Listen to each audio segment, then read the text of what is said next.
Vous écoutez Samedi de lire avec l'auteur invité d'Amélie Boivin-Enfield. Je suis toujours accompagnée de mon auteur invité de cette semaine, Pascal Wilhelmy. Et là, Pascal, je veux qu'on parle de Ses mains sont faites pour aimer, qui est la suite de Où vont les guêpes quand il fait froid. Et on retrouve Julia quelques mois après. Tout à fait. Je voulais pas faire de suite au départ, mais je trouvais, après avoir écrit le premier, que je l'avais pas laissée assez heureuse. Elle avait pas encore été assez vers la lumière. Donc, c'est la suite vraiment, c'est 6 heures après, parce que à la fin du premier livre, Julia touche le bois, fait une promesse, oui, c'est vrai. L'année sera belle, et là on la retrouve le 1er janvier, alors qu'elle a cette envie-là, oui, de passer par-dessus le deuil et puis de vivre différemment. Et souvent, c'est la vie, ça aussi, on se fait des souhaits, on se fait des promesses, mais c'est difficile de les tenir. Et c'est pas par manque de courage ou de volonté, c'est que la vie est faite ainsi et que justement, elle peut nous surprendre. Puis parfois des mauvaises périodes qui durent plus longtemps que 6 mois, 1 an. Il faut savoir tout simplement les accepter, pas se résigner jamais, mais vouloir passer au travers. Et c'est ce qu'elle va faire, elle, parce qu'elle va se rendre compte que est enragée et sa peine, c'est pas seulement la peine du suicide. Elle va réaliser que elle se remet pas d'autre chose. Et on a souvent, en tout cas, moi je l'ai réalisé aussi, à 40 à 50 ans, on a des choses à régler avec notre passé. Même si on a été élevé dans une famille heureuse, même s'il y a eu plein de belles choses, il y a souvent des trucs qu'on a à régler qui datent de l'adolescence, qui datent d'un premier chum, d'une première histoire d'amour qui s'est mal terminée. Et elle a, entre autres, à régler une agression qu'elle a subie il y a une quinzaine d'années. Et elle se dit, puis elle n'en a pas parlé. Et plus tu attends dans ce genre d'agression-là, plus c'est difficile d'en parler parce que tout le monde autour de toi va dire, mais pourquoi tu m'en as jamais parlé? Et là, on te culpabilise sans le vouloir de ne pas avoir partagé. Puis elle a décidé de le taire pour, justement, épargner ses enfants, pour pas faire de cas autour de ça. Et elle va décider, elle, de prendre les grands moyens. 13 ans plus tard. 13 ans plus tard. Et de se venger, finalement, de cette soirée-là où elle a voulu que ça arrête et que ça n'a pas arrêté. Et pour ce faire, elle va quand même suivre des cours de boxe.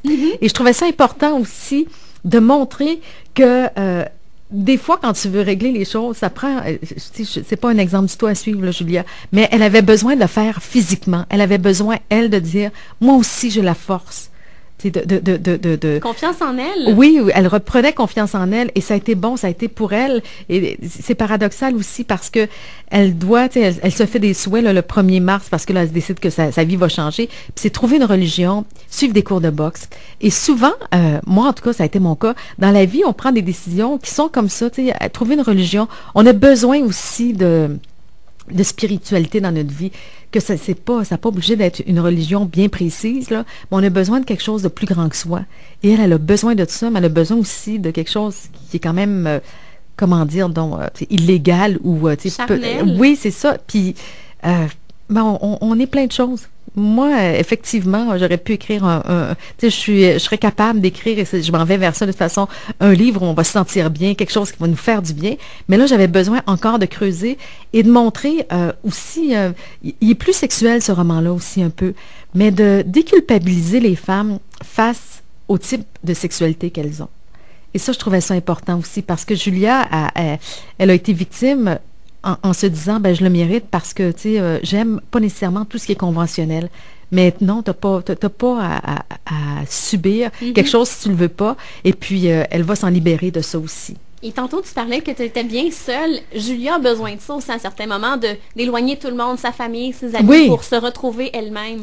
Ça aussi, c'est une chose, on peut se reconstruire à travers les autres et on a besoin du soutien des gens, mais on peut aussi, ou on a besoin des fois de se retrouver seul puis de dire, bon, OK, je fais le point. C'est un luxe là, immense parce que dans le quotidien, on peut pas beaucoup, puis on peut pas... Je veux dire, quand on a 2-3 semaines de vacances, c'est pas je m'en mets 3 semaines puis je m'en vais tout seul quelque part. Mais elle a les moyens de le faire. Elle le fait, elle s'isole. Et moi, j'ai besoin de ça, mais je pense que tout le monde en a besoin. Elle a besoin de la mer, elle a besoin de la force, de l'énergie de la mer. Moi, en ce moment, puis je m'en venais ici, puis je me disais, mon Dieu, que c'est beau le vert. J'ai besoin, je suis entourée d'arbres au chalet, et c'est le vert des arbres qui m'inspire. Et j'ai besoin de quelque chose de plus grand que moi, mais la nature est plus grande que soi. Et je te dirais qu'en ce moment, mon inspiration, mais la religion, et ce qui me fait du bien, là, je m'isole, c'est vraiment entourée d'arbres. Et j'ai besoin de ce verre-là. Et je pense que je trouvais ça important qu'elle ait besoin de la mer, qu'elle se cherche justement quelqu'un de plus grand qu'elle, qu'elle croit en quelque chose. Et puis, aussi qu'elle se défende avec la boxe. Mais tu sais, tout ça, c'est ça, c'est qu'on n'est ni noir ni blanc. On a beaucoup, je pense, chaque être humain est beaucoup plus intéressant qu'on le pense, d'une part, a beaucoup plus de secrets également, de trucs qu'on ignore d'elle. On connaît pas les rêves, on connaît pas les fantasmes, on connaît pas les peines des gens qui nous entourent, même profondes, parce qu'elle les livre pas toujours. Et c'est ça, on a beaucoup de zones grises. Et c'est ce qui fait, je pense, qu'on est des êtres intéressants, tout le monde. Et qu'on a tous quelque chose tout le monde a son roman. Moi, je pense, les gens viennent me voir dans les salons du livre puis me disent « Ah, j'aimerais ça écrire. » Ben, écrivez, parce que je pense que chaque histoire, chaque vie mérite un roman, puis faites-le si vous en avez envie. Et la belle relation aussi avec son prof de boxe aussi. Oui. Ce monsieur-là qui est très protecteur envers elle. Oui, c'est un vieux monsieur, Vince, qui a vécu plein de choses. On le sent, qu'il va la prendre sous son aile, qu'il va vouloir il veut même pas qu'elle se batte. Il veut aller, il dit, je peux trouver quelqu'un si tu veux pour aller te venger de cet homme-là. Et elle dit non, c'est important. Et je pense qu'on a besoin de ça aussi tu sais, c'est pas un père, un grand frère, un ami. On a besoin d'une relation qui nous protège. Et Vince la protège. Et il y a beaucoup de tendresse et beaucoup de pudeur entre eux. Et c'est bon parce que Julia a pas beaucoup de pudeur, mettons, dans sa vie sexuelle, mais elle en a au niveau des sentiments. Et ça, c'est quelque chose aussi qui est fréquent. Des fois, on comble, tu sais, soit une timidité ou soit des trucs en ayant des comportements beaucoup plus, beaucoup plus surprenants. Mais par contre, quand vient le temps de la réelle intimité, c'est ce que Julia fait aussi, tu sais, elle le touche pas, elle fait attention. Elle a beaucoup d'admiration pour Vince qui va l'aider jusqu'à la fin, finalement. Et quand tu écris, Pascal, est-ce que tu utilises des plans? Du tout. Et ça rend, écoute, du tout.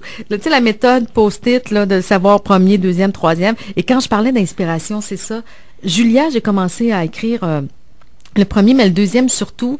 Je me suis dit, bon, écoute, elle va être le 1er janvier, elle a fait la promesse, qu'est-ce qui va se passer?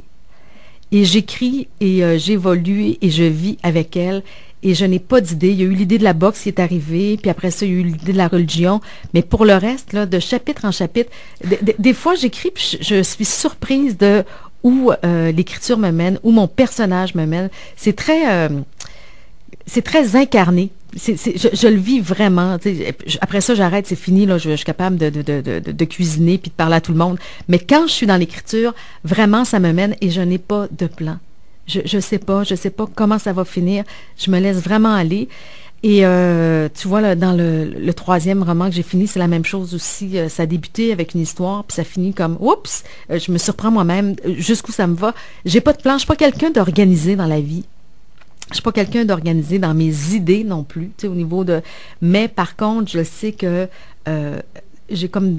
Ma désorganisation fait en sorte que c'est peut-être bon pour moi parce que je me laisse guider par les émotions. Quand j'écris, vraiment, je pense que j'ai une écriture d'émotion. Et il y a quelqu'un qui me disait, mais tu as une écriture féministe aussi, parce que, tu sais, Julia, c'est un personnage qui veut se défendre, qui veut prendre sa place, qui vit sa sexualité différemment.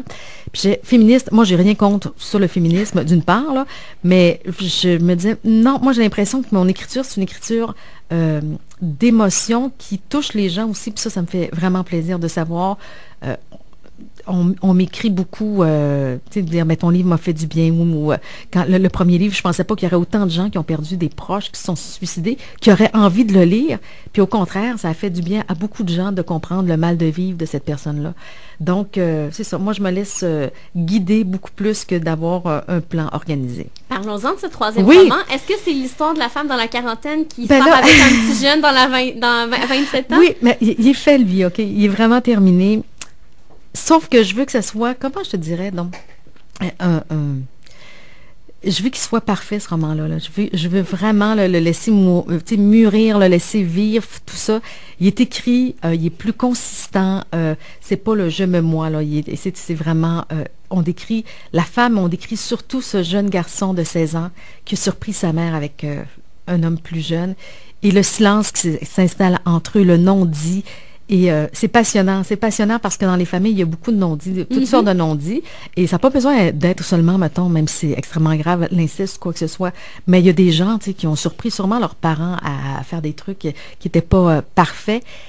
Et on n'ose pas l'aborder et entre eux, il va y avoir un silence. Lui a surpris sa mère. Sa mère sait qu'elle a été surprise avec un jeune homme qui, en plus, est l'amoureux de la mère, c'est l'amoureux de sa fille et le jeune homme, c'est l'amoureux. Donc, oui, c'est dans la maison, ça reste dans la famille. Et tout le monde va se taire et tout le monde va faire comme si.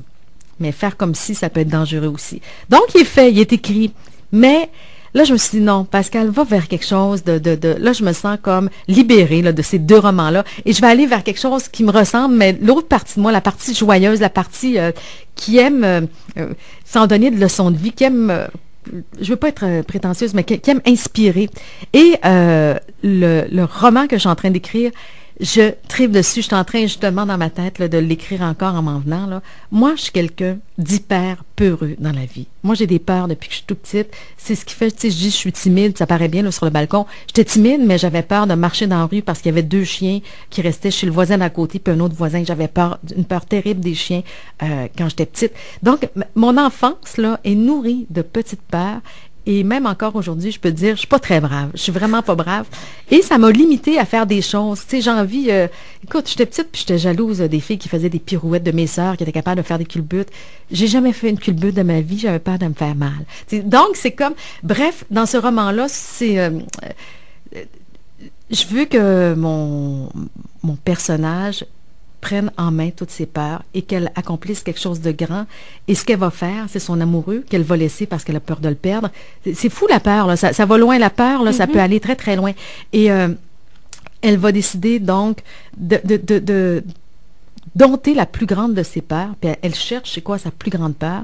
Et moi, j'en ai quelques-unes peurs, mais ma plus grande, ce serait de dormir une nuit toute seule dans la forêt. Aller dormir toute seule dans une forêt avec ton sac à dos, là, puis tu dis, je passe la nuit là, je vais entendre des bruits, je vais être sûre qu'il y a des pas de méchants qui vont venir autour de moi, il y a peut-être, tu sais, des petites bêtes qui vont venir, mais de dormir seule dans la forêt. Et le titre du livre, là, ça change dans des titres de livres, là, puis on se rend compte que c'est important aussi, c'est ça, c'est, tu sais, une nuit, je dormirai seule dans la forêt, parce que, pour moi, être capable de réaliser ça, c'est d'être capable de dire, mais cette peur-là, je l'ai vaincue, je suis capable d'en vaincre plusieurs autres. Et je vais le faire pour vrai, je vais le faire pour vrai. Oui, mais il faut que j'écrive comment je vais me sentir, il faut que j'écrive et je veux, ça va être, je veux donner mes impressions de ça. Puis il y aura aussi, évidemment, à travers tout ça, l'introspection, pourquoi j'ai peur, tu sais, ça vient d'où ces peurs-là, qu'on va découvrir aussi au fil du roman. Mais ça va être vraiment testé et oui, je vais faire ça. Puis je sais que le premier jour, je vais passer 30 minutes, puis je vais dormir dans mon auto. Puis je vais commencer par dormir, on a quand même une quinzaine d'arbres, là, mais non, pas une petite forêt derrière le chalet, là. Je vais commencer par derrière le chalet, puis je vais demander à mon chum de venir me voir, tu sais, au début, en tout cas. Mais je veux, c'est un objectif, et ça va être ça va raconter ça, l'objectif d'une femme qui décide d'arrêter d'avoir peur. Wow! Mais d'une façon plus, comment dire, donc, ça va être plus léger. Mais quoique c'est un sujet qui est quand même grave, parce que ça te limite dans la vie, les peurs. Il faut savoir les dompter. Et on devrait lire ça au printemps prochain?